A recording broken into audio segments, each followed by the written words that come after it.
അറിവായ അറിവുകൾ ഇന്ന് ലോകത്ത് ഒരുപാടുണ്ട്. എല്ലാവരും ഓടുന്നത് പ്രൊഫഷണൽ കോഴ്സുകൾക്കാണ്. ഏത് കോഴ്സ് പഠിച്ചാൽ ജോലി കിട്ടും, ഏത് ജോലിക്ക് ശമ്പളം കിട്ടും, ഇതാണ് മനുഷ്യന്റെ മുമ്പിലുള്ള ഇന്നത്തെ ഒരു ചോദ്യചിഹ്നം. വല്ലാത്തൊരു പ്രശ്നമാണ്. ഫഖ്റുദ്ദീൻ റാസി തങ്ങളെ സംബന്ധിച്ച് മഹാനവറുകൾ തന്നെ പറയുന്നുണ്ട്, ആദ്യകാലങ്ങളിൽ ഇൽമുൽ ഫലാസിഫ, തിയോളജി, ഹൈപ്പോത്തസിസ്, തത്വശാസ്ത്രത്തിൽ ഒരുപാട് മഹാനവറുകൾ റിസർച്ച് ചെയ്ത മഹാനാണ്.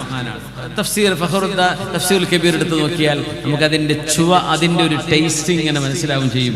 മഹാനവറുകൾ മന്തിഖ് കൊണ്ട് സംസാരിക്കുന്നത്, മന്തിഖ് കൊണ്ട് റദ്ദ് ചെയ്യുന്നത് ഫഖ്റുദ്ദീൻ റാസി തങ്ങളുടെ ഒരു ശൈലിയാണ്. മഹാനവറുകൾ അവസാന കാലം ഒരു 4 വരി കവിത ചൊല്ലിയിട്ടുണ്ട്. ആ കവിതയിൽ നമ്മൾ ഇന്ന് പഠിക്കുന്ന അറിവുകളും ഹദീസിന്റെയും ഖുർആനിന്റെയും അറിവുകളും തമ്മിൽ എവിടെയാണ് കിടക്കുന്നത് എന്ന് മനസ്സിലാക്കി തരുന്ന മനോഹരമായ വരിയുണ്ട്. നിഹായതു ഇഖ്ദാമിൽ ഉഖൂലി ഇഖാലു, നിഹായതു ഇഖ്ദാമിൽ ഉഖൂലി ഇഖാലു, വഗായതു സഈൽ ആലമീന ളലാലു, وأرواحنا في وحشة من جسومنا، وغاية دنيانا أذى ووبال، ولم نستفد من وحينا، ولم نستفد من بحثنا طول عمرنا، سوى أننا جمعنا فيه قيل وقالا. എത്രയോ അറിവുകളുള്ള ഒരു ലോകം. നിഹായതു ഇഖ്ദാമിൽ ഉഖൂലി ഇഖാലു, മനുഷ്യന്റെ ഉള്ളിൽ കിടക്കുന്ന വഹ്യുൻ ദാഖിലിയുൻ, അൽ വഹ്യു മിനൽ ദാഖിൽ, ഉള്ളിൽ കിടക്കുന്ന വഹ്യാണ് മനുഷ്യന്റെ ബുദ്ധി എന്ന് ഇമാം ഗസാലി തങ്ങൾ പറഞ്ഞില്ലയോ? മനുഷ്യന്റെ ബുദ്ധിയെ മാത്രം ആശ്രയിച്ചുകൊണ്ട് ലോകത്തെ പഠനങ്ങൾ നടന്നാൽ മനുഷ്യൻ കെട്ടിക്കുടുക്കിലാണ്. മനുഷ്യന് മോചിതനാകാൻ കഴിയാതെ ഉത്തരം കിട്ടാത്ത അനന്തമായി നീളുന്ന ഹൈപ്പോത്തസിസ്, അനന്തമായ സാധ്യതകളുടെ തത്വങ്ങളല്ലാതെ ഒരു ഖദിയയിലേക്ക്, ഒരു നിസ്ബയിലേക്ക് എത്താൻ മനുഷ്യന് സാധിക്കാതെ വരും. വഗായതു സഈൽ ആലമീന ളലാലു. എത്രയോ യൂണിവേഴ്സിറ്റികൾ, എത്രയോ പഠനങ്ങൾ ലോകത്ത് നടക്കുന്നു.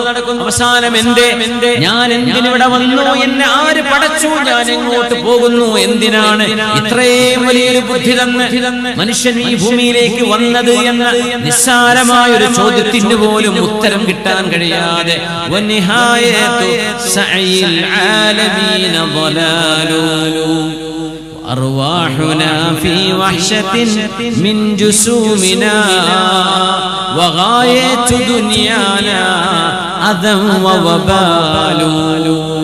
മനുഷ്യന്റെ ശരീരമുണ്ട്, ശരീരം പോലെ മനുഷ്യന്റെ കൂടെ ആത്മാവുണ്ട്. വലിയ അത്ഭുതമല്ലേ റൂഹ്? ആരെങ്കിലും റൂഹിനെ പടച്ചോനെ കാണില്ല എന്ന് ചോദിക്കുന്ന മനുഷ്യനോട് തിരിച്ചു ചോദിക്കുന്ന ഒരു ചോദ്യമാണ്, പടച്ചോനെ കാണുന്ന പോട്ടെ, നിന്റെ ദേഹത്തുള്ള റൂഹിനെ നീ കാണുന്നുണ്ടോ? നിന്റെ ദേഹത്ത് കിടക്കുന്ന റൂഹ്, നീ മരിച്ചു കിടന്നാൽ നിന്റെ ശരീരത്തിലെ എല്ലാ അവയവങ്ങളും, ഒരു കയ്യും കാലും മുറിഞ്ഞു പോയിട്ടില്ല, എല്ലാം അവിടെ ഉണ്ടല്ലോ. മരിക്കുന്നത്, മരിച്ചിട്ട് മുറിഞ്ഞു പോകുന്നില്ലല്ലോ. മനുഷ്യൻ മരിക്കുമ്പോ എന്താണോ ദേഹത്തുള്ളത് അതൊക്കെ അവിടെ കിടക്കുന്നുണ്ട്. ആള് മയ്യിത്താണ്. എന്തുകൊണ്ട് മയ്യിത്താണ്? റൂഹ് പോയി, വേറെ ഒന്നും പോയിട്ടില്ല. തടിമെന്ന് ആകെ പോയത് റൂഹാണ്. ആ റൂഹിനെ നീ കണ്ടോ? ആ റൂഹാണ് നിന്റെ മുഹർരിക്. നീ എന്ന് പറയുന്ന ഈ ശരീരത്തെ ചലിപ്പിക്കുന്നത് നിന്റെ ഉള്ളിൽ കിടക്കുന്ന റൂഹാണ്. കൈവിരലുകൾ, നമ്മുടെ കണ്ണ്, നമ്മുടെ വാക്കുകൾ, നമ്മുടെ നാവ്, നമ്മുടെ വയറ്, നമ്മുടെ ബ്ലഡ് സർക്കുലേഷൻ, നമ്മുടെ ചെവി, ഇതെല്ലാം വർക്ക് ചെയ്യണമെങ്കിൽ നമ്മുടെ ഉള്ളിൽ കിടക്കുന്ന മുഹർരിക് ഏതാണ്? അതിന്റെ എഞ്ചിൻ ഏതാണ്? മനുഷ്യന്റെ റൂഹാൻ, ദ സോൾ, മനുഷ്യന്റെ ആത്മാവ്. ഈ പ്രപഞ്ചത്തിന്റെ മുഹർരിക്കാരാ ശരീരമടക്കം, നമ്മുടെ ശരീരമടക്കം ഈ പ്രപഞ്ചത്തിന്റെ മുഹർരിക്കാരാ അല്ലാഹു ജല്ല ജലാലുഹു, പടച്ചവനാണ്. നമ്മുടെ ദേഹത്തുള്ള മുഹർരിക്കിനെ നമ്മുടെ കണ്ണുകൊണ്ട് കാണാൻ കഴിയില്ലെങ്കിൽ ഈ പ്രപഞ്ചത്തിന്റെ മുഹർരിക്കിനെ കണ്ണുകൊണ്ട് കാണണമെന്ന് വാശി പിടിക്കുന്നത് അല്ലാഹു ജല്ല ജലാലുവിന്റെ അദമത്തിനോട് യോജിക്കുന്നതാണോ? ആ ഒരു ഡിമാൻഡ്, ആ ചോദിക്കുന്നത് പോലും അല്ലാഹുവിനോട് യോജിക്കുന്നതാണോ? വലിയൊരു രാജാവുണ്ട്, ഇനി മുഖ്യമന്ത്രിയോ പ്രധാനമന്ത്രിയോ ഒരു പ്രസിഡന്റോ ഓഫ് എ കൺട്രി, ഒരു രാജ്യത്തിന്റെ പ്രസിഡന്റ്, നിങ്ങൾ പറയാ ആ പ്രസിഡന്റ് എന്റെ പോരക്കൾ വന്നാലേ എനിക്ക് വിശ്വാസമാവുള്ളൂ. പ്രസിഡന്റ് അവിടെ ഇരിക്കുന്നുണ്ട്, രാജധാനിയിലുണ്ട് എന്ന് പറയും, എനിക്കത് വിശ്വാസമല്ല. ആ പ്രസിഡന്റ് എന്റെ മുമ്പിൽ, എന്റെ വീട്ടിൽ, എന്റെ മുമ്പിലെ കസേരയിൽ വന്നിരിക്കട്ടെ, എന്നാലേ എനിക്ക് ബോധ്യപ്പെടൂ എന്ന് പറഞ്ഞാൽ ആ മനുഷ്യനോട് ചെയ്യുന്ന അനാദരവല്ല ഈ ഡിമാൻഡ്? മിനിമം അനാദരവാണ്.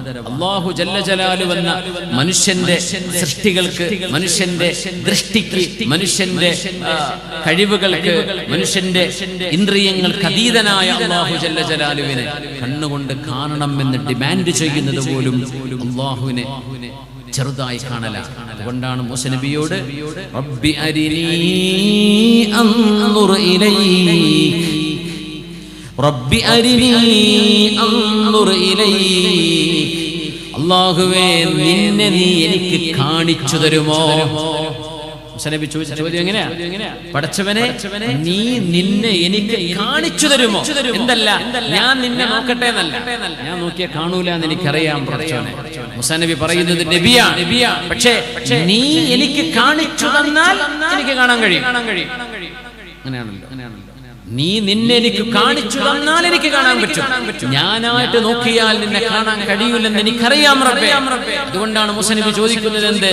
റബ്ബി അരിനീ അൻദുർ ഇലൈക്, പടച്ചവനെ നിന്നെ ഞാനൊന്ന് കാണട്ടെ, നിന്നെ നീ എനിക്ക് കാണിച്ചു തരുമോ? എന്തുകൊണ്ട് ലാ തുദ്രികുൽ അബ്സാർ വഹുവ യുദ്രികുൽ അബ്സാർ വഹുവൽ ലതീഫുൽ ഖബീർ. അല്ലാഹു കണ്ണുകളെ കൊണ്ട് ഇഹാത്ത് ചെയ്യാൻ പറ്റുന്നവനല്ല. അല്ലാഹുവിനെ കണ്ണുകൊണ്ട് മനുഷ്യന് ഉൾക്കൊള്ളാൻ കഴിയില്ല. അല്ലാഹുവിനെ കണ്ണുകൊണ്ട് കാണാൻ കഴിയില്ല ഈ ഭൂമിയിൽ, ഈ പ്രപഞ്ചത്തിൽ. വഹുവ യുദ്രികുൽ അബ്സാർ, എന്നാൽ കാണാത്ത കണ്ണുകൾക്ക് കാണിച്ചു കൊടുക്കാൻ അല്ലാഹു കഴിവുള്ളവനാണ്. ലാ തുദ്രികുൽ അബ്സാർ വഹുവ യുദ്രികുൽ അബ്സാർ വഹുവൽ ലതീഫുൽ ഖബീർ. മനുഷ്യന്റെ കണ്ണുകൾക്ക് അല്ലാഹുവിനെ കാണുക സാധ്യമല്ല ഈ ലോകത്ത്. പരലോകത്ത് കാണുക. വഹുവ യുദ്രികുൽ അബ്സാർ, മനുഷ്യന്റെ കണ്ണുകളെ കീഴ്പ്പെടുത്താൻ കഴിയുന്നവനാണ് അല്ലാഹു. കണ്ടതിനെ കാണിക്കാതിരിക്കാനും കാണാത്തതിനെ കാണിച്ചു കൊടുക്കാനും അല്ലാഹു ജല്ല ജലാലുവിന് കഴിയും. വഹുവൽ ലതീഫുൽ ഖബീർ, അതിസൂക്ഷ്മമായ അറിവുള്ളവനാണ് അല്ലാഹു. എല്ലാം സൂക്ഷ്മമായി നിരീക്ഷിക്കുന്നവനാണ് അല്ലാഹു. റബ്ബി അരിനീ അൻദുർ ഇലൈക്. മൂസ നബിയുടെ മനസ്സിൽ വന്ന ഒരു അനുരാഗം, ഒരു സ്നേഹം, അല്ലാഹുവിനോടുള്ള ഒരു ഷൗഖ്, അല്ലാഹുവിനോടുള്ള ഒരു മഹബ്ബത്ത്. റബ്ബേ, ഈ പരിശുദ്ധമായ തുവാ താഴ്വരയിൽ വെച്ചുകൊണ്ട് നിന്റെ ശബ്ദം കേൾക്കാൻ ഭാഗ്യമുണ്ടായതുപോലെ നിന്റെ തിരുദാത്തിന്റെ തിരുവെളിച്ചം എനിക്കൊന്ന് കാണിച്ചു തന്നൂടെ എന്ന് ചോദിച്ചപ്പോൾ മൂസ നബി അലൈഹിസ്സലാമിനോട് അല്ലാഹുവിന്റെ മറുപടി ലൻ തറാനീ, നിങ്ങൾക്ക് എന്നെ ഇവിടെ വെച്ച് കാണാൻ കഴിയില്ല. എന്തല്ല മറുപടി? ലൻ ഉറാ എന്നല്ല, ഞാൻ കാണപ്പെടുന്നവനല്ല എന്നല്ല മറുപടി. അങ്ങനെ കൊടുക്കാമായിരുന്നു അല്ലാഹുവിന്. ഞാൻ കാണപ്പെടുന്നവനല്ല, അങ്ങനെയല്ല, അല്ലാഹു കാണപ്പെടുന്നവനാണ്. ഇന്നകും സതറൂന റബ്ബകും കമാ തറൂനൽ ഖമറ ലൈലത്തൽ ബദർ വഹൽ തുഹാജ്ജൂന ഹൽ തുളാറൂന ഫീ റുയത്തിൽ ഖമർ. നിങ്ങൾക്ക് പരിപൂർണ്ണ ചന്ദ്രനെ കാണാൻ തോളിൽ കയറേണ്ടതുണ്ടോ? പ്രയാസം അനുഭവിക്കേണ്ടതുണ്ടോ? ഇല്ല നബിയേ. 14-ാം രാവിലെ ചന്ദ്രനെ നിങ്ങൾ ഓരോരുത്തർക്കും മേലോട്ട് നോക്കിയാൽ കോടിക്കണക്കിന് ആളുകൾക്ക് ഒരേ സമയം കാണാൻ കഴിയുന്ന പോലെ അല്ലാഹു ജല്ല ജലാലുവിനെ നിങ്ങൾ നാളെ കാണുക തന്നെ ചെയ്യും എന്ന് മുഹമ്മദ് മുസ്തഫ സ്വല്ലല്ലാഹു അലൈഹി വസല്ലം. ആ ലിഖാഅൻ മനുഷ്യന്റെ ഈ ലോകത്തിന്റെ ലക്ഷ്യമതാ. നമ്മൾ എന്താവണം കുട്ടിയെന്ന് എഞ്ചിനീയറോ ഡോക്ടറോ പൈലറ്റോ അല്ലെങ്കിൽ ഷിപ്പിന്റെ ക്യാപ്റ്റനോ അല്ലെങ്കിൽ ഒരു ആർമി ചീഫോ ഒരു സയന്റിസ്റ്റോ ഒക്കെ നമ്മുടെ മക്കൾക്കാവണമെന്ന് ആഗ്രഹിക്കാം. പക്ഷേ ശരിക്കും ആഗ്രഹിക്കേണ്ടത് എന്റെ പടച്ചവനെ എനിക്ക് കാണാൻ യോഗ്യതയുണ്ടായിരിക്കണം. I want to see Allah. I want to look at the radiant face of Allah. അല്ലാഹുവിന്റെ പരിശുദ്ധമായ വജൂഹു യൗമഇദിൻ നാദിറ ഇലാ റബ്ബിഹാ നാദിറ. അല്ലാഹുവിന്റെ തിരുദാത്തിലേക്ക് നോക്കിയിട്ട് ഹൃദയം മുഖം പ്രകാശിക്കുന്ന മുഅ്മിനീങ്ങളുടെ കൂട്ടത്തിൽ എനിക്കെത്തണം, എൻ്റെ ലക്ഷ്യം അതാണ്. അങ്ങനെ പറയുന്ന മക്കള്, അങ്ങനെ ചിന്തിക്കുന്ന ഒരു സമൂഹം. എന്താ ലക്ഷ്യം? എനിക്ക് സ്വർഗത്തിലെത്തണം, എന്റെ ലക്ഷ്യം സ്വർഗലോകമാണ്. ഇവിടം ഇങ്ങനെ തീർന്നു പോകും, ഇവിടം ഇങ്ങനെ ഇന്ന് നാളെ അസുഖം ആക്സിഡന്റ് ഒക്കെ ആയിട്ട് ഇതങ്ങനെ കഴിഞ്ഞു പോകും. പക്ഷേ നാളത്തെ ഒരു ജീവിതമുണ്ട്, അത് അനന്തമാണ്, അത് മരണമില്ലാത്ത ലോകമാണ്. ആ ലോകത്തെനിക്ക് എൻ്റെ റബ്ബിന്റെ ജിവാറ് ലഭിക്കണം എന്ന് കൊതിക്കുന്ന ഒരു ഹൃദയം, അതാവട്ടെ നമ്മുടെ ലക്ഷ്യം. അല്ലാഹു നമ്മെ എത്തിച്ചു തരട്ടെ. അല്ലാഹുമ്മ ഇന്നാ നസ്അലുക ലദ്ദത്തൻ നദ്രി ഇലാ വജ്ഹിക വശൗഖ ഇലാ ലിഖാഇക ഫീ ഗൈരി ളറാഅ മുദിറത്തിൻ വലാ ഫിത്നത്തിൻ മുദില്ല. അല്ലാഹു നമുക്ക് അതിന്റെ ഭാഗ്യം നൽകട്ടെ. നമ്മളത് ചോദിക്കാൻ പോലും ആരുമില്ല. പക്ഷെ ഹബീബായ റസൂലുള്ളാഹി തങ്ങൾ നമുക്ക് കൊതി തന്നു. നിബിതങ്ങൾ കൊതി തരാണ് ഹൃദയങ്ങളിലേക്ക്. ഏതുപോലെ പുണ്യ നിബിതങ്ങൾ നമുക്ക് മറ്റൊരു കൊതി തന്നിട്ടുണ്ട്. എന്താണ് കൊതി എന്നറിയുമോ? മൻ റആനി ഫിൽ മനാമി ഫഖദ് റആനി. എന്നെ സ്വപ്നത്തിൽ കാണുന്നവർ എന്നെ തന്നെയാണ് കാണുന്നത്. ഫഇന്നഹു ലാ യതമസ്സലു ബി ശൈത്താൻ. എന്റെ രൂപത്തിൽ പിശാചിന് വരാൻ കഴിയില്ല. ഹബീബ് കൊതിപ്പിക്കുകയാണ് നമ്മൾ ഹബീബിനെ കാണാൻ. കൊതിപ്പിക്കല്ലേ, നിങ്ങൾ എന്നെ സ്വപ്നത്തിൽ കാണാൻ ആഗ്രഹിക്കണം എന്ന് പറയാണ് റസൂലുള്ളാഹി സ്വല്ലല്ലാഹു അലൈഹി വസല്ലം. മുഅ്മിനീങ്ങളെ കൊതിപ്പിക്കുകയാണ് റസൂലുള്ളാഹി. മൻ റആനി ഫിൽ മനാമി ഫസയറാനി യഖ്ള. എന്നെ സ്വപ്നത്തിൽ കണ്ടവർ ഹബീബിന്റെ റൂഹാനിയത്ത് കൊണ്ട് യഖ്ളത്തിൽ ഹബീബിനെ കാണാൻ ഭാഗ്യമുള്ളവരായിരിക്കും. അങ്ങനെ ഹബീബിനെ കണ്ട എത്രയോ മഹാന്മാരുണ്ട്. യഖ്ളത്തിൽ തങ്ങളുടെ ഭൗതിക ശരീരമല്ല, തങ്ങളുടെ റൂഹ് ഹബീബായ തങ്ങളുടെ രൂപം പ്രാപിച്ച് മുന്നിൽ വന്ന് നിൽക്കുന്ന അനുഭവങ്ങൾ ഉണ്ടായ അലിമീങ്ങളുണ്ട്. ആ മഅനയാണ് ഫസയറാനി യഖ്ളതൻ എന്ന് പറഞ്ഞതിനെന്ന് കൊടുത്ത പണ്ഡിതന്മാർ. അതാണ് അതിന്റെ അർത്ഥം. എന്നാണ് പരലോകത്ത് കാണുന്നതും അതിനർത്ഥം തന്നെയാണ്. മൻ റആനി ഫിൽ മനാമി ഫസയറാനി ഫിൽ യഖ്ള മൻ റആനി ഫിൽ മനാമി ഫഖദ് റആനി ഫഇന്നഹു ലാ യതമസ്സലു ബി ശൈത്താൻ. അല്ലാഹുവിനെ കാണുന്നു പറഞ്ഞു തരാണ്. ഹബീബിനെ കാണും എന്ന് കൊതിപ്പിക്കുകയാണ്.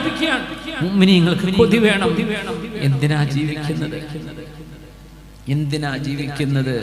പടച്ചോനെ കാണാൻ, ഹബീബിനെ കാണാൻ. സ്വല്ലല്ലാഹു അലൈഹി വസല്ലം. അല്ലാഹു ജല്ല ജലാലുവിനെ കാണണം.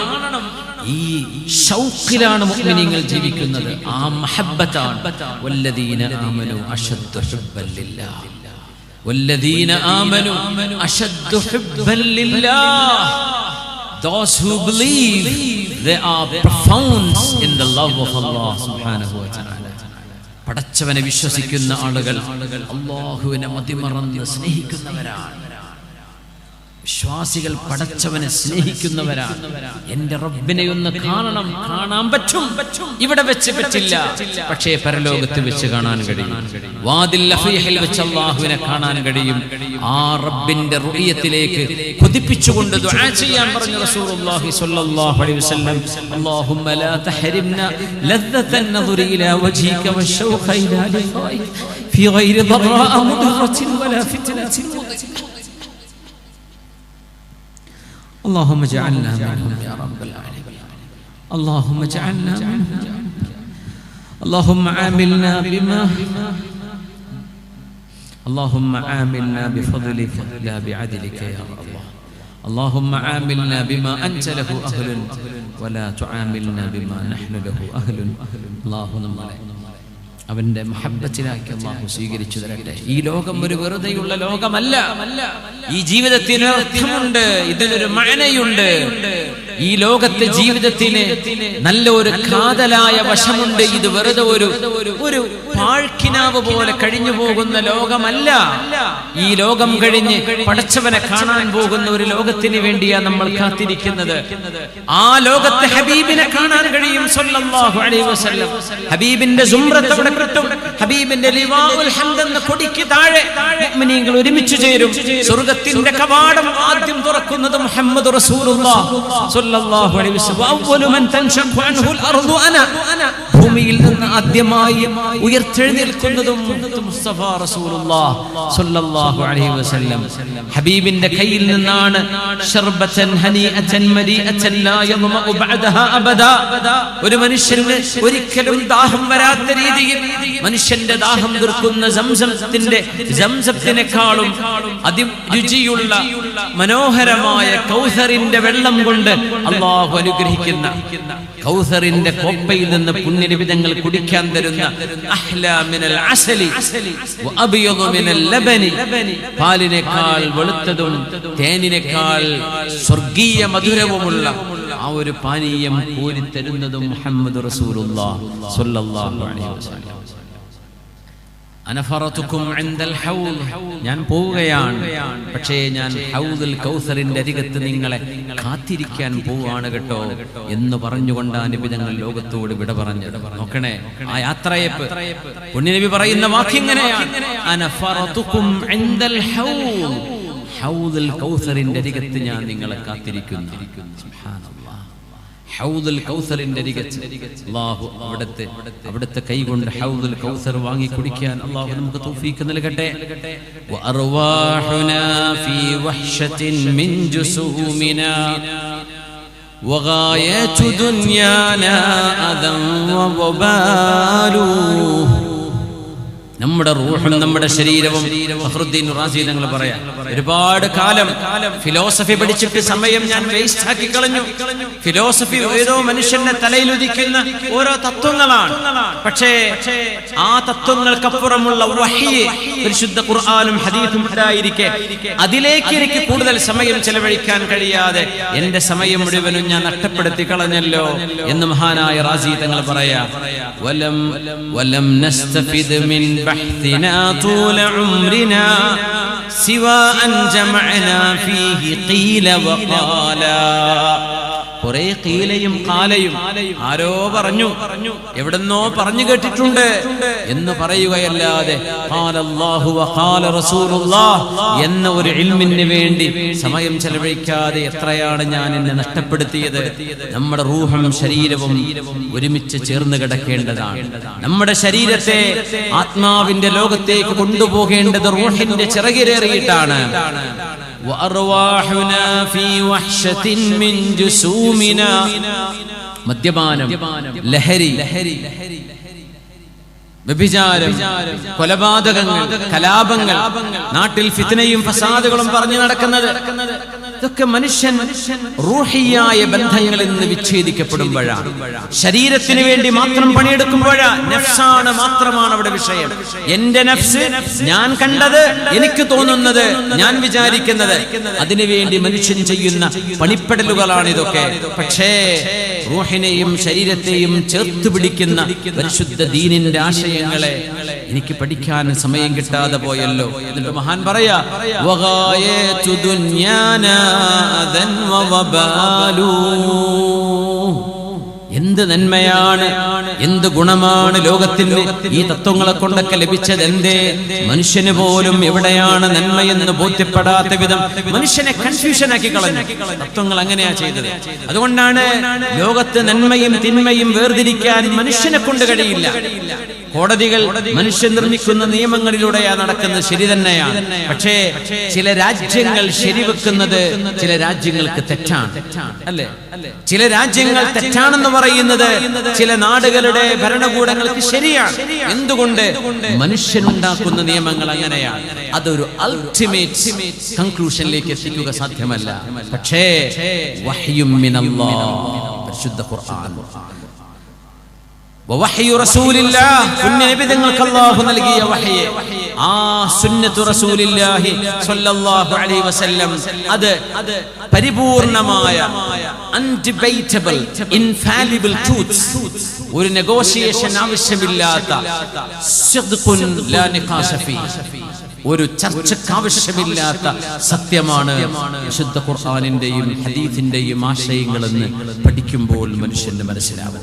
അതുകൊണ്ട് അൽ ഇൽമു സലാസ, നമ്മുടെ മുതഅല്ലിമീങ്ങളോട്, പണ്ഡിത ലോകത്തോട് ഹബീബിന്റെ ഹദീസിനെ പങ്കുവെക്കുകയാണ്. അൽ ഇൽമു സലാസ, ഇൽമ് അറിവ്, ജ്ഞാനം എന്ന് പറഞ്ഞാൽ അടിസ്ഥാനപരമായ തത്വം, ഒരു ഡിബേറ്റ് ആവശ്യമില്ലാത്ത സത്യം മൂന്നെണ്ണമാണ്.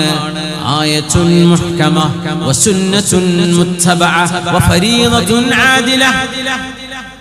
ഒന്ന് ആയത്തുൻ മുഹ്കമ, പരിശുദ്ധമായ ഖുർആനിന്റെ വ്യാഖ്യാനങ്ങൾക്കതീതമായ പരമമായ വ്യക്തമായ സാരാംശം നൽകുന്ന ആയത്തുകൾ. വസുന്നത്തുൻ മുത്തബഅ, പുണ്യ റസൂലിന്റെ സ്വല്ലല്ലാഹു അലൈഹി വസല്ലം തങ്ങളുടെ പരിശുദ്ധമായ ഹദീസുകൾ. വഫരീദത്തുൻ ആദില, നീതിയുക്തമായ ദീനിന്റെ പ്രമാണങ്ങൾ, ദീനിന്റെ നിയമങ്ങൾ. ഈ മൂന്നെണ്ണമാണ് അറിവുകളിൽ അറിവ് എന്ന് പറയാൻ കഴിയുന്നത്. ആ അറിവ് നേടിയവരാണ് സ്വഹാബിമാരിൽ 18 പേര് എന്ന് അല്ലാമ നസായി റഹ്മഹുല്ലാഹ്, അല്ലാമ ഇബ്നു ഹസം തങ്ങൾ പറഞ്ഞു. വാഹിദും വഇശ്റൂൻ, സ്വഹാബികളിൽ 21 പേർ ഈ മൂന്ന് ഇൽമും ലഭിച്ചവരായിരുന്നു. ആയത്തുൻ മുഹ്കമ, സുന്നത്തുൻ മുത്തബഅ വഫരീദത്തുൻ ആദില. ആരെക്കുറിച്ചായി പറയുന്നത്? റസൂലുള്ളാഹി സ്വല്ലല്ലാഹു അലൈഹി വസല്ലം തങ്ങൾക്ക് വഹി ഇറങ്ങി വന്നിരുന്നത് എങ്ങനെയെന്ന് കണ്ടിരുന്ന സ്വഹാബിമാർ. മിഥില സ്വൽസലത്തിൽ ജറസ്, മണിനാദം പോലെ, മണിയടിക്കുന്നത് പോലെ. ജിബ്രീൽ തങ്ങൾ വരുമ്പോൾ ചിലപ്പോൾ അങ്ങനെയായിരിക്കുന്ന ഹബീബിന്റെ മജ്ലിസിൽ ഒരു മണിനാദം പോലെ സ്വഹാബത്തിന് കേൾക്കാൻ കഴിയും. ഹബീബിന്റെ ഖൽബിനെ കുറിച്ച് പറയുന്നു.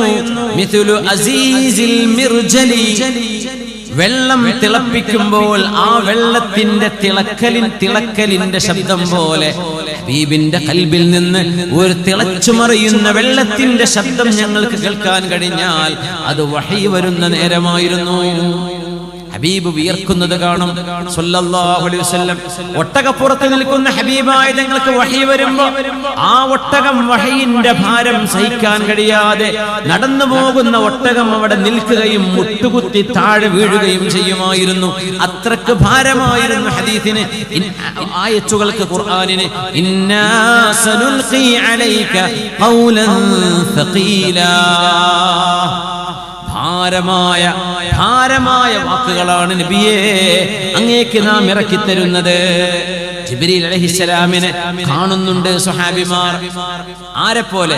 ദിഹ്യത്തുൽ കൽബി തങ്ങളെ പോലെ മഹാനായ സ്വഹാബിയാണ് ദിഹ്യ. സ്വഹാബികളിൽ യൂസുഫ് സ്വഹാബ എന്ന് പറയുന്ന ഒന്നിലേറെ സ്വഹാബിമാരുണ്ട്. മഹാനായ ജരീർ ഇബ്നു അബ്ദുല്ലാഹിൽ ബജലി റളിയല്ലാഹു അൻഹു യൂസുഫ് സ്വഹാബ, സ്വഹാബികളിലെ യൂസുഫ് നബിയായിരുന്നു എന്ന് പറയും. നല്ല ഭംഗിയുള്ള സ്വഹാബിയ ദിഹ്യ റളിയല്ലാഹു അൻഹു, ഭംഗിയുള്ള സ്വഹാബിയ. നാട്ടിലൊന്നും കുട്ടികൾക്ക് പേരിട്ടതായി കാണാറില്ലല്ലോ. ദിഹ്യത്തുൽ കൽബി, ബനു കിലാബ് ഗോത്രക്കാരനാണ് ദിഹ്യ. സ്വഹാബിയുടെ പേരാ. സ്വഹാബിമാര് നബിതങ്ങളുടെ മുമ്പിൽ 2 ദിഹ്യമാരെ കാണും. അപ്പൊ മനസ്സിലായി ഇതിലൊന്ന് ജിബ്രീൽ അലൈഹിസ്സലാമാണ്. അങ്ങനെ ജിബ്രീൽ അലൈഹിസ്സലാമിനെ സ്വഹാബിമാർ കണ്ണുകൊണ്ട് കാണുന്ന ഒരു കാലത്ത് ഹബീബിന്റെ മദീന പള്ളിയിൽ 1000-ലേറെ സ്വഹാബിമാർ ഹബീബിന്റെ ജമാഅത്തിൽ നിസ്കരിക്കുന്ന കാലത്ത്, ഹബീബിന്റെ ഖുതുബ കേൾക്കുന്ന കാലത്ത് ആ സ്വഹാബിമാരിൽ പണ്ഡിതന്മാർ എന്ന് പറയുന്നവർ 21 പേര് മാത്രമായിരുന്നുവെന്നാണ് ഇബ്നു ഹസം തങ്ങൾ പറയുന്നത്. 21 പേർ. ബാക്കിയോ അവർ ഹബീബിന്റെ സ്വഹാബിമാരാണ്. പക്ഷെ ആലിം എന്ന് പറയുന്ന പവറിലേക്ക് എടുത്തു വെക്കാൻ പറ്റുന്നവർ 21 പേരേ ഉള്ളൂ. സുബ്ഹാനല്ലാഹ്.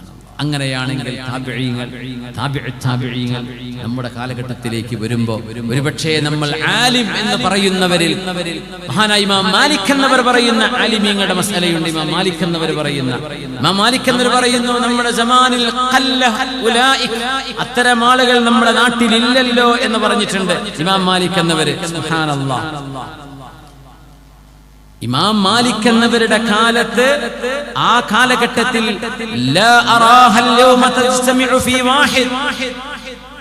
ആലിമീങ്ങൾ എന്ന് പറയുന്നത് അഹ്ലുൽ ഹില്ല് വൽ അഖദ്, അഹ്ലുൽ ഹില്ല് വൽ അഖദ് എന്ന് പറയുന്ന ഇമാം മാലിക് എന്നവരുടെ ആ ഒരു ലഫ്ളിന്റെ ആ ഒരു ഇസ്തിലാഹിന്റെ അർത്ഥം പറഞ്ഞിടത്ത് ഹും മനിജ്തമഅ ഫീഹിം തലാതു സിഫാത്ത്, 3 ഗുണങ്ങളുള്ള ആളുകളാണ് അഹ്ലുൽ ഹില്ല് വൽ അഖദ്. അഖദ് എന്ന് പറയുന്ന യോഗ്യരായ പണ്ഡിതന്മാർ ആരാണ്? അൽ ഇൽമു വൽ അദാല വജസാലത്തുർ റഅയ്. ഒന്ന് ഇൽമു വേണം, വൽ അദാല ജീവിതത്തിൽ വിശുദ്ധിയുള്ളവരായിരിക്കണം. പിന്നെ പറഞ്ഞു ജസാലത്തുർ റഅയ്, ഒരു വിഷയത്തിൽ അഭിപ്രായം പറയുമ്പോൾ അതിസൂക്ഷ്മമായും അതിഗൗരവപരമായും ബുദ്ധി ഉപയോഗിച്ചുകൊണ്ട് ന്യായവും പക്വവുമായ അഭിപ്രായം പറയാൻ കഴിയുന്ന ആളുകൾ ജസാലത്തുർ റഅയ്, അദാലത്ത്, ഇൽമ്, ഈ 3മുള്ള ആളുകളെ അഹ്ലുൽ ഹില്ല് വൽ അഖദ് എന്ന് പറയുള്ളൂ. ആലിമീങ്ങൾ എന്ന് പറയുന്ന അവരാ. എന്നിട്ട് പറഞ്ഞു മഹാനായ ഇമാം മാലിക് എന്നവർ പറഞ്ഞു വലാ അറാഹൽ യൗമ തജ്തമിഉ ഫീ വാഹിദിൻ, ഈ 3ഉം ഉള്ള ഒരാളെ പോലും ഞാൻ മദീനയിൽ കാണുന്നില്ല എന്ന് ആയിരക്കണക്കിന് താബിഈങ്ങളെ കണ്ട് പരിചയമുള്ള, ആയിരക്കണക്കിന് താബിഈങ്ങളെ കണ്ട് പരിചയമുള്ള ഇമാം മാലിക് റഹ്മത്തുള്ളാഹി തആല അലൈഹി അഹ്ലുൽ ഹില്ല് വൽ അഖദ് എന്ന് പറയുന്ന ഒരാൾ പോലും മദീനയിലില്ല. എന്നിട്ട് പറഞ്ഞു ഉണ്ടാകും ഫവരിഉൻ ആഖിലുൻ, സൂക്ഷ്മതയുള്ള ബുദ്ധിമാനികൾ, അങ്ങനത്തെ കുറച്ച് ആളുകൾ കണ്ടേക്കാം. അല്ലാതെ അഹ്ലുൽ ഹില്ല് വൽ അഖദ് ഒന്നും ഞാൻ ഇവിടെ കാണുന്നില്ല. അല്ലാമ ബുനാനി റഹ്മഹുല്ലാഹ് ഇമാം സുർഖാനിയുടെ കിതാബിനെ ഹാഷിയ എഴുതിയപ്പോൾ മഹാനവറുകൾ പറഞ്ഞു ഇദാ കാന മാലികുൻ ഫീ സമാനിഹി യഖൂൽ ലാ അറാഹ അൽയൗമ തജ്തമിഉ ഫീ വാഹിദ് ഫമാ ظنكم ബിസമാനിനാ. ഇമാം മാലിക് എന്നവരെ ആ നാട്ടിലൊന്നും അഹ്ലുൽ ഹില്ല് വൽ അഖദ് ഒന്നും ഇല്ല എന്ന് പറഞ്ഞാൽ പിന്നെ നമ്മുടെ കാലത്തെ കുറിച്ച് എന്തു പറയാനാണെന്ന് മഹാനായ സാബിത്തുൽ ബുനാനി റഹ്മത്തുള്ളാഹി തആല അലൈഹി. അപ്പോൾ പണ്ഡിതർ എന്ന് പറയുന്ന അലിമഹുല്ലദീന യസ്തംബിതൂന അല്ലാഹു ഷഹിദ അല്ലാഹു അന്നഹു ലാ ഇലാഹ ഇല്ലാഹു എന്ന് പറഞ്ഞു വഉലുൽ ഇൽമി ഖായിമൻ ബിൽ ഖിസ്ത്, അല്ലാഹുവിന്റെ വഹ്ദാനിയത്തിന് സാക്ഷികളാണ് ആലിമീങ്ങൾ എന്ന് പറയുന്ന ഉലമാ. ആ ഉലമായിൽ എത്ര പേര് കാണും? ഇമാം മാലിക് തങ്ങൾ സ്വഹാബത്തിന്റെ കാലഘട്ടം കഴിഞ്ഞ് താബിഈങ്ങളുടെ കാലത്ത് ജീവിച്ച മഹാനാണ്. മാലിക്കി മദ്ഹബിന്റെ ഇമാം മാലിക് ഇബ്നു അനസ് ഇബ്നു മാലിക് ഇബ്നു റിഫാഅ ഇബ്നു മാലിക് ഇബ്നു അനസ് ഇബ്നു മാലിക് ഇബ്നു റബീഅയോ റിഫാഅയോ മഹാനവരുടെ വല്ലിപ്പയുടെ പേര് ഓർമ്മ കിട്ടുന്നില്ല. ആ മഹാനവറുകൾ അത്രമേൽ സ്വഹാബികൾ 100 പേരെ കണ്ടു. താബിഈങ്ങളിൽ ആയിരക്കണക്കിന് ആളുകൾ, താബിഈങ്ങളിൽ ആയിരക്കണക്കിന് 10,000 ശിഷ്യന്മാർ. ഇത്രയും വലിയൊരു മഹാൻ ജീവിച്ചിരിക്കുന്ന കാലത്ത് ലാ അറാ ഇജ്തമഅ ഫീ അഹദിൻ, ആരിലും ഈ 3 ഗുണങ്ങൾ അൽ ഇൽമു വൽ അദാലതു വജസാലത്തുർ റഅയ്, ഈ 3 ഗുണങ്ങളുമുള്ളവരെ ഞാൻ കാണുന്നില്ല എന്ന് പറയുന്ന ഇമാം മാലിക് എന്നവരുടെ ആ ഒരു വാക്കിനെ പണ്ഡിത ലോകം കാണുന്നത് വലിയ ഗൗരവത്തിലാണ്. ആരായിരിക്കും ഇമാം മാലിക് എന്നവർ നിർവചിക്കുന്ന ഈ പണ്ഡിതർ? ആരായിരിക്കും അവർ? അപ്പൊ നമ്മളൊക്കെ ദീനിന്റെ ഖാദിമീങ്ങൾ, മുതഅല്ലിമീങ്ങളുടെ മുതഅല്ലിമീങ്ങൾ. നമ്മൾ എന്ത് പഠിച്ചു? നമ്മൾ അവർ പറയുന്ന നഖലുകളെ നമ്മൾ ഉദ്ധരിക്കുന്നു എന്നല്ലാതെ ജസാലത്തുർ റഅയ് കിതാബുകൾ നമ്മൾ ഓതുന്നു. നമ്മുടെ കിതാബുകളിൽ പറഞ്ഞ മസ്അലകളെ അറബ് വ്യാകരണവും നഹ്വും സർഫൊക്കെ പഠിച്ചതിന്റെ പേരിൽ, ബലാഗയും പഠിച്ചതിന്റെ പേരിൽ പിഴവില്ലാതെ അർത്ഥം വെക്കാൻ പറ്റും എന്നതിനപ്പുറം ഈ ഉമ്മത്തിന്റെ മുന്നോട്ടുള്ള യാത്രയിൽ ജസാലത്തുർ റഅയ്, ഈ ഉമ്മത്തിന് വരുന്ന പുതിയ പുതിയ വിഷയങ്ങളിൽ ഇടപെടാൻ കഴിയുന്ന വിധമുള്ള ആ ബുദ്ധികൂർമ്മതയും ഇൽമും അദാലത്തും വറഉം ഇഖ്ലാസുമുള്ള പണ്ഡിത ലോകത്തെ ഈ ലോകം ഇനിയും കാത്തിരിക്കുകയാണ്. പക്ഷേ ഉണ്ട് എന്നത് സത്യമാണ്.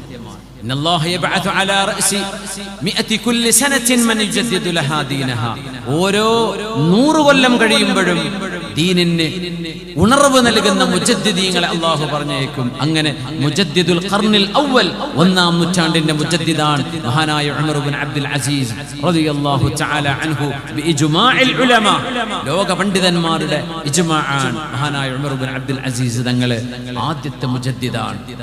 അങ്ങനെ തുടങ്ങി ഖിയാമത്ത് നാൾ വരെ ഓരോ പ്രദേശത്തിനും ഓരോ മുജദ്ദിദ്മാർ വരുമെന്നാണ്. സുബ്ഹാനല്ലാഹ്. മഹാനായ ശംസുൽ ഉലമയെ കുറിച്ച് മഹാനായ സൈനുൽ ഉലമ തങ്ങൾ, മഹാനായ സൈനുൽ ഉലമ ഉസ്താദ് അവറുകൾ പറയാറുണ്ടായിരുന്നു, ഞാൻ മനസ്സിലാക്കുന്നത് മഹാനായ ശംസുൽ ഉലമ ഈ കാലഘട്ടത്തിന്റെ മുജദ്ദിദാണെന്നാണ്. ഉസ്താദ് ദർസിൽ തന്നെ പലവട്ടം പറഞ്ഞത് ഞങ്ങളൊക്കെ കേൾക്കാറുണ്ടായി. ഉസ്താദ് അത് പബ്ലിക്കിൽ സ്റ്റേജിലും പറഞ്ഞിട്ടുണ്ടായിരുന്നു. മഹാനായ ശംസുൽ ഉലമയെ മഹാനവറുകളുടെ അറിവിന്റെ ആ ഒരു ഗാഠമായ ബുദ്ധികൂർമ്മതയും ജ്ഞാനശക്തിയും മഹാനവറുടെ ജീവിതത്തിന്റെ വിശുദ്ധിയും കണ്ടറിഞ്ഞ ഒരു സഹചാരി എന്ന നിലയിൽ മഹാനായ സൈനുൽ ഉലമക്ക് ബോധ്യപ്പെട്ട ഒരു കാര്യമാണ്. മഹാനായ ശംസുൽ ഉലമ മുജദ്ദിദു ഹാദിഹിൽ ഉമ്മ. ഇന്നല്ലാഹ യബ്അസു അലാ റഅസി കുല്ലി മിഅതി സനത്തിൻ മൻ യുജദ്ദിദു ലഹാ ദീനഹാ. അല്ലാഹു സുബ്ഹാനഹു വ തആല സച്ചരിതരായ പണ്ഡിതന്മാരുടെ നേതൃത്വവും അവരുടെ കൈപിടിച്ച് അവരുടെ തണലിലായി അവരുടെ നേതൃത്വത്തിന് കീഴിലായി അല്ലാഹു സുബ്ഹാനഹു വ തആല ജീവിച്ച് മരിക്കാനുള്ള ഭാഗ്യം, ദീനിന് ഖിദ്മത്ത് ചെയ്യാനുള്ള ഭാഗ്യം, സമൂഹത്തിന് സേവനം ചെയ്യാനുള്ള ഭാഗ്യം, നന്മയുടെ പക്ഷത്ത് നിന്ന് തിന്മയെ തിന്മയായും നന്മയെ നന്മയായും ലോകത്തിന്റെ മുമ്പിൽ അവതരിപ്പിച്ചു കൊടുക്കാനുള്ള ദാഴികൾക്കും വാഇദീങ്ങൾക്കും ആലിമീങ്ങൾക്കും മുതഅല്ലിമീങ്ങൾക്കും ദീനിന്റെ ഖാദിമീങ്ങൾക്കും അല്ലാഹു നമുക്കൊക്കെ അതിന്റെ തൗഫീഖ് നൽകട്ടെ. ആമീൻ യാ റബ്ബൽ ആലമീൻ.